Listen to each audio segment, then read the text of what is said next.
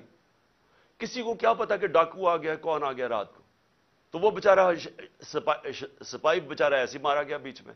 ذمہ داری ان کی تھی جنہوں نے آرڈر کیا, اور اس کو اٹھا کے لے گئے اور اس کو پھر اس کے اوپر تشدد کیا. اس کے بیٹا, اس کا کوئی قصور ہی نہیں تھا. وہ کہہ رہے ہیں میجر صاحب کہ میں نے گولی چلائی ہے. اس کے بیٹے کو لے گئے اور جو بیٹے کے اوپر تشدد کیا کتنے مہینے رکھ کے. کدھر گئے فنڈامنٹل رائٹس؟ اور اس کے بعد اعظم سواتی سینیٹر باہر پیسے, اس نے جا کے پیٹرول پمپ کے اوپر امریکہ میں کام جھاڑو دے کے اپنی بزنس بنائی, پیسہ بنایا, اور وہی آئیڈیلزم لے کے وہ پیسہ سب اپنا پاکستان بھی لے, پاکستان بھی آ گئے, سینیٹر بن گئے. ایک ٹویٹ کے اوپر, اور ٹویٹ اتنی سچی ٹویٹ ہے کہ باجوہ کو کہہ رہے ہیں کہ آپ نے NRO2 دیا, ساری قوم کہتی ہے اس نے دیا, اس میں تو کوئی شک نہیں ہے. اس کے اوپر جو تشدد کیا گیا, بچوں کے پوتے اور پوتیوں کے سامنے صبح کے 3 بجے گھس کے اس کو پہلے مارا, پھر حوالے کیا گیا نامعلوم افراد کے جن کا نام بھی انہوں نے لیا ہے, اور ان کو اس کے اوپر ننگا کر کے پھر تشدد کیا. پھر ایک گندی ویڈیو بنا کے بیوی کو گھر دے دی, بیوی اور بیٹی کو. یعنی یہ کون سی بنانا ریپبلک میں کدھر گئے فنڈامنٹل رائٹس؟ پھر آگے آ جائیں فواد چودھری, پھر صبح کے 3-4 بجے پہنچ گئے گھر, ادھر سے پھر اٹھایا, ہتکڑیاں لگائیں, اوپر کپڑا. یعنی یہ کوئی دہشت گرد تھا کیا تھا؟ اس کو پھر پھرایا چاروں طرف, اور جو اس سے کیا, چھوٹی بیٹیاں وہ ٹرامیٹائزڈ, بیٹیوں کے اوپر اثرات ابھی تک. پھر شندانہ گلزار, کیا اس نے شندانہ نے کیا کہ اس کو دہشت گرد بنا دیا؟ یہ جمہوریت ہے آپ اگر کوئی بیان دیتا ہے اس کو مسترد کر دیں. یہ کیسے ہو گیا کہ اس کے بیان کے اوپر اس کو دہشت گرد بنا دیا, اس کے اوپر کیس کر دیا دہشت گردی کا؟ پھر شیخ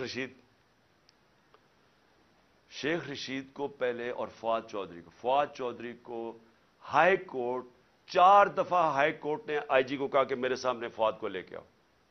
آئی جی نے کوئی پرواہ نہیں کی, کہیں اور سے آرڈر مل رہے تھے, کوئی فکر نہیں کی انہوں نے. اور پھر شیخ رشید بیل دے دیتی ہے عدالت, اسلام آباد ہائی کورٹ, اور کیسز ڈال کے اس کے اوپر کیسز پہ کیسز بنائی جا رہے ہیں اور اس کو رکھا ہوا ہے.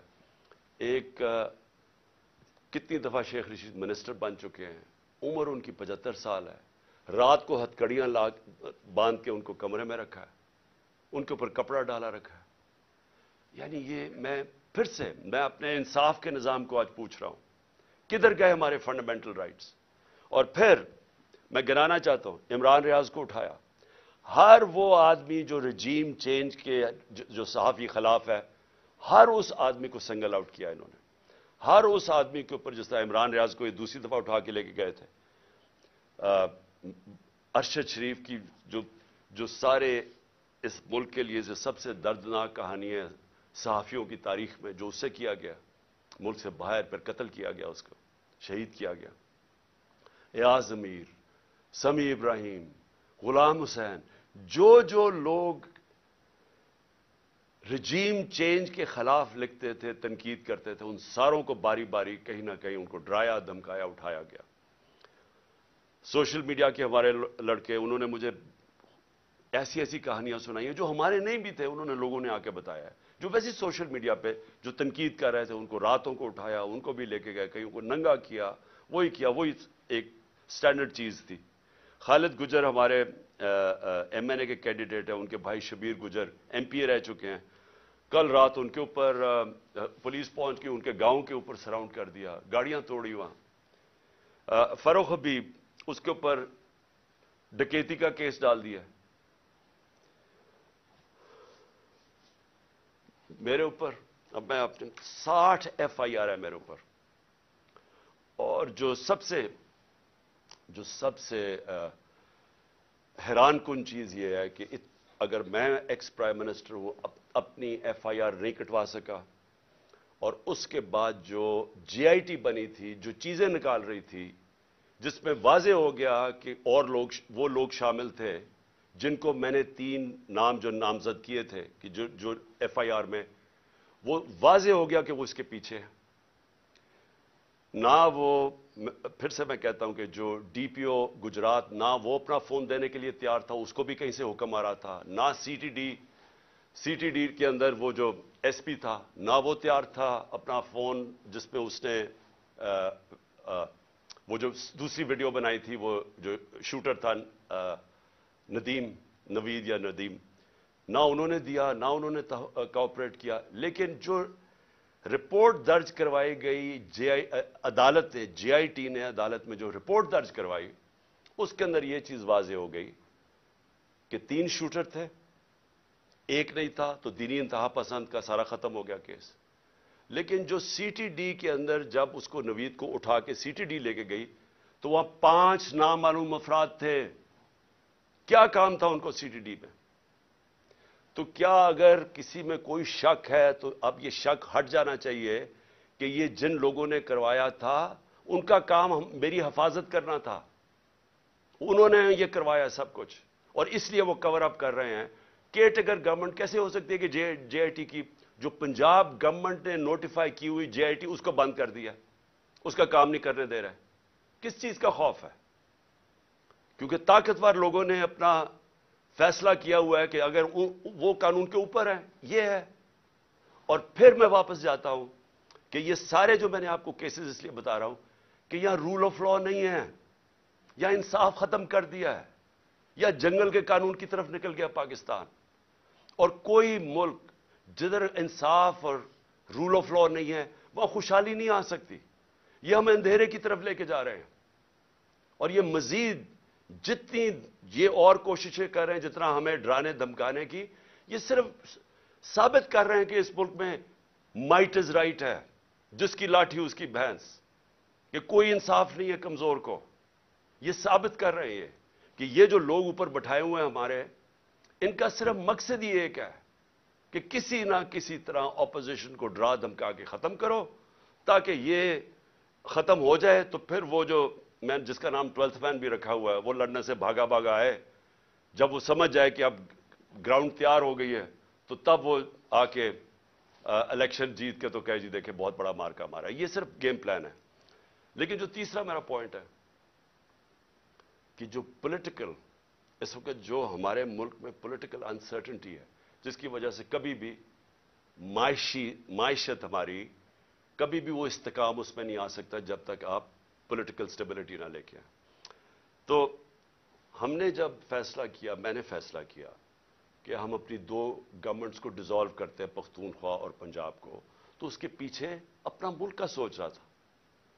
کہ میں نے سوچا کہ اگر ہم، آئین کہتا ہے کہ جیسی آپ اپنی گورنمنٹ ڈیزالو کرتے ہیں، جو گورنر ہے اس نے 90 دن کے اندر الیکشن کی ڈیٹ دینی ہے. یہ پاکستان کا آئین ہے. میں نے وہ آئین سوچ کے اپنی گورنمنٹس کو ڈیزالو کیا تھا. اور مجھے تب لوگ کہتے گئے ہمارے کہ یہ نہیں کریں گے، کہ یہ جو طاقتور لوگ ہیں یہ نہیں ہونے دیں گے. اور انہوں نے پوری پہلے کوشش کی کہ کسی نہ کسی طرح ہمیں پنجاب میں کانفیڈنس ووٹ نہ ملے، پھر کہ ہم ڈیزالو نہ کر سکے تھے. ڈرایا دھمکایا، یہاں آ کے بیٹھ گئے وہ طاقتور ہینڈلرز، اور انہوں نے پوری کوشش کی. لیکن اللہ ایک پلان اوپر والے کا بھی ہوتا ہے نا، وہ کامیاب ہو گیا. ہمیں 186 ووٹ مل کے، اور ہم نے اپنی گورنمنٹ، جب کانفیڈنس مل گیا ووٹ، ہم نے اپنی گورنمنٹ ڈیزالو کر دی. اب یہ سارا ملک اب تماشا دیکھ رہا ہے کہ ابھی تک 18 دن ہو گئے ہیں، دونوں گورنرز نے ڈیٹ نہیں دی الیکشن کی. اور یہ جیسے ہی 90 دن ختم ہوں گے تو ساری قوم سمجھ جائے کہ اس کے بعد یہ آرٹیکل 6 لگے گا ہر کوئی جو گورنمنٹ میں بیٹھا ہوگا، کیونکہ وہ بالکل گورنمنٹ، جو بھی گورنمنٹس ہوں گی الیگل ہو جائیں گی، وہ آئین کے خلاف ہو جائے گی. اور جو بھی یہ کوشش کر رہا ہے کہ کسی طرح اس کو آگے کھینچا جائے، اور وہ ہمیں پتہ ہے کون کوشش کر رہے ہیں. ایک تو یہ جو امپورٹڈ ڈاکو بیٹھے ہوئے ہیں ہمارے اوپر، یہ خوف زدہ ہیں الیکشن سے. ان کو پتہ ہے کہ الیکشن میں یہ جیت نہیں سکتے، اور انہوں نے تیاری کی ہوئی تھی کہ جتنا ٹائم گزرتا رہے گا اس کے اندر یہی حربے استعمال کر کے ہمیں کمزور کرتے جائیں گے، ایف آئی آرز کاٹتے جائیں گے. عمران خان کی جیل کی پلان کیا ہوا ہے کہ اس کو جیل میں ڈالیں گے. اور پھر ہمارے جو سینئر لوگ ہیں ان کو اسی طرح ہراساں کرتے جائیں گے. جو بولنے والا ہوگا اس کا منہ بند کرنے کی کوشش کریں گے. تو یہ ان کا پلان تھا کہ یہ آہستہ آہستہ جب بالکل ہم کمزور ہو جائیں گے تو تب پھر یہ الیکشن کی کوئی ڈیٹ دیں گے. لیکن ہم نے یہ جو اپنی گورنمنٹ ڈیزالو کر کے اب جو سارا پاکستان آج پاکستان کی عدلیہ کی طرف دیکھ رہا ہے. اور میں یہ امید رکھتا ہوں کہ ہماری عدلیہ آئین کے ساتھ کھڑی ہوگی. کیونکہ اگر یہ 90 دن سے اوپر جاتا ہے تو یہ پاکستان کے آئین نہیں، پاکستان کے رول آف لا نہیں، یہ ساری پاکستان کی جمہوریت اس وقت ختم ہو جاتی ہے. اس کا مطلب جمہوریت نہیں ہے یہاں، کیونکہ جمہوریت تو چلتی ہے آئین کے اوپر. تو لہٰذا یہ سب اب سارا قوم تماشا دیکھ رہی ہے کہ کیا 90 دن میں الیکشن ہوگا یا نہیں ہوگا. میں ابھی آپ کو کہہ رہا ہوں کہ یہ جو امپورٹڈ حکومت ہے یہ اتنی خوفزدہ الیکشن سے، کیونکہ انہوں نے پوری کوشش کی سب کو ملا کے. جو 16 جولائی کو الیکشن ہوئے تھے، بائی الیکشنز پنجاب میں، اس کے باوجود ہار گئے. پھر اس کے بعد ساری جماعتیں ایک ٹکٹ پہ لڑی، پھر ہار گئی وہ جو اگلا اکتوبر میں الیکشن ہوا تھا. تو یہ ڈرے ہوئے الیکشن سے. تو یہ الیکشن سے ڈرے ہوئے ہیں، ملک تباہی کی طرف لے کے جا رہے ہیں. روڈ میپ ہے کوئی نہیں، کوئی چیز کنٹرول میں ان کے نہیں ہے. صرف اور صرف اس ڈر سے کہ الیکشن نہ ہار جائیں، ان کو کوئی فکر نہیں ہے کہ ملک برباد ہو جائے، کیونکہ ان کے پیسے باہر پڑے ہوئے ہیں. ان کا پاکستان میں سٹیک ہی کوئی نہیں ہے. انہوں نے پھر سے میں کہہ رہا ہوں یہ پھر باہر بھاگیں گے. لیکن اس جو ملک میں رہنے والے لوگ ہیں ان سب کو تو سوچنا چاہیے نا کہ ہم کدھر جا رہے ہیں. اور ان کو فکر کرنی چاہیے، ہم سب کو فکر کرنی چاہیے کہ اگر یہ ملک نہیں ہے تو ہم نہیں ہیں. اور اگر جس طرح معیشت تباہ ہوتی جا رہی ہے تو سب سے پہلے تو ہماری ساورنٹی جا رہی ہے، آزادی ہماری جائے گی. اور جو ہم پہلے سے کہہ بیٹھے ہیں. تو میں آخر میں میں ختم کرنے سے پہلے میں یہ جو دہشت گردی ہوئی، دہشت گردی کو بھی پوری کوشش کی گئی کہ کسی نہ کسی طرح اس سے سیاسی فائدہ اٹھایا جائے. میں یہ شہباز شریف کے سامنے رکھنا چاہتا ہوں، کیونکہ شہباز شریف کو کوئی یا تو یاداشت ختم ہو گئی ہے یا پریشر میں آ کے ان کو چیزیں نہیں یاد. تو انہوں نے کہا جی کے پی نے پیسہ نہیں خرچ کیا یا کچھ نہیں کیا یا کے پی ذمہ دار ہے. میں صرف آپ کو بتانا چاہتا ہوں کہ پختونخوا میں 2013 میں جب ہماری حکومت آئی تھی تو تقریباً 700 پولیس والوں نے شہادتیں دے چکے تھے. پولیس ڈیمورلائز تھی. پولیس کے حالات برے تھے اس وقت، کیونکہ پولیس اپنے آپ کو ڈیفینڈ کر رہی تھی. لوگوں کو کیسے ڈیفینڈ کرتی؟ اور سب سے زیادہ جو قربانی دی وہ پختونخوا اور اب جو قبائلی علاقہ اس کا حصہ بن گیا. قبائلی علاقے کے لوگوں میں سب سے زیادہ قربانی، اور اس کے بعد پختونخوا کے لوگوں نے سب سے زیادہ وار آن ٹیرر میں قربانی دی تھی. اس لیے کل وہ اتنی تعداد میں نکلے ہیں امن مارچ میں، کیونکہ ان خوف ہے کہ پھر سے آپریشن شروع ہوا تو پھر جس وقت آپریشن ہوگا تو اس میں بے قصور شہری مارے جاتے ہیں جس طرح پہلے وہ مارے گئے تھے. تو اس لیے ان کو خوف آ رہا ہے کہ کسی طرح یہ امن ہو وہاں، یہ پھر سے آپریشنز نہ شروع ہو جائیں. لیکن جب شہباز شریف نے کہا نا کہ ہم نے کوئی توجہ نہیں دی، تو میں ذرا صرف آپ کو فگرز بتانا چاہتا ہوں. 9 سال، اور مجھے اس چیز کا فخر ہے کہ ہم جب 2013 کے اوپر آئے تو صرف آپ گراف دیکھ لیں دہشت گردی کا، اس سے پہلے دیکھ لیں اور اس کے بعد سارا دہشت گردی نیچے آئی. اور وہ نیچے آئی میں بتاؤں گا کیوں آئی. اور ہم جب فیڈرل گورنمنٹ میں تھے تو کیوں نہیں اس طرح کی دہشت گردی تھی. تب ہم ذمہ داری تب لیتے ہیں جب ہم گورنمنٹ میں بیٹھے ہوئے تھے. جب گورنمنٹ سے 9 مہینے نکل چکے ہیں، ذمہ داری آپ کی ہے، نااہلی آپ کی ہے. پختونخوا نے 9 سالوں میں 2013 کے بعد 600 ارب روپیہ خرچ کیا سیکیورٹی کے اوپر. اس سے پہلے ٹریننگ کا ایک پولیس کا سکول تھا.